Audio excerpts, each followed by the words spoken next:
บัดนี้โลกนี้เพิ่นว่าไว้เป็นเปลี่ยนเวียนผ่านคือกังหันที่ทวนลมบ่ต่างกันพอดีมีทั้งดีทั้งหายน้อยก็ตายเดี๋ยวก็เกิดบ่ประเสริฐเท่าก้อยเสียงยองอยู่บ่ไหว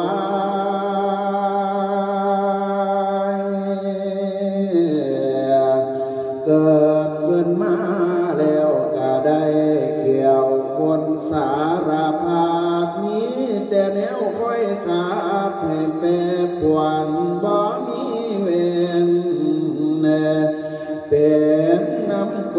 ดคำสั่งบ่มีทางสิรอบเล่โลกหักหลอนหลอกให้หลงเสือตั้งแต่ได้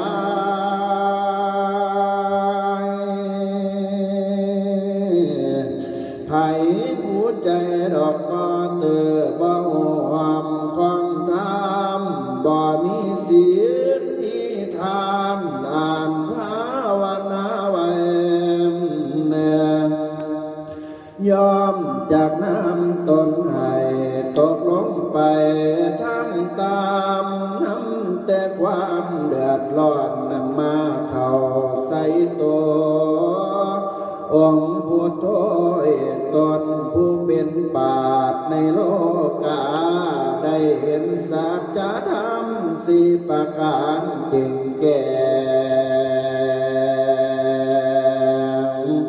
จังได้แงงเมื่อเขานี้ละพันพลดานได้บรรลุมรรคญาณบ่วนเวียนเกี่ยงกวายหมองมัวแต่ยามใด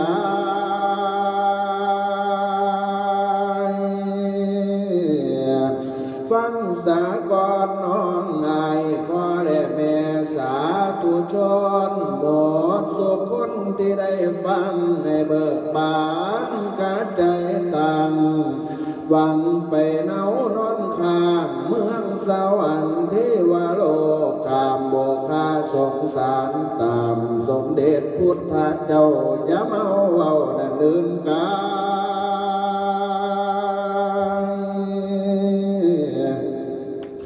ฉันสิเทศบอกให้หูห้องมาคาทางสร้างความหวังให้กายเป็นความจริงดังใจ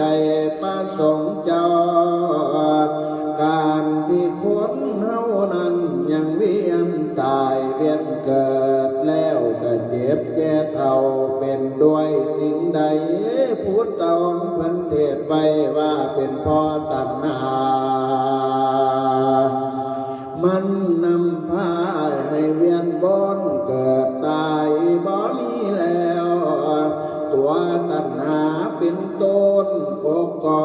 ภพชาตินักปราชญ์เพิ่นกล่าวทั่วอันนี้ว่าบ่ดี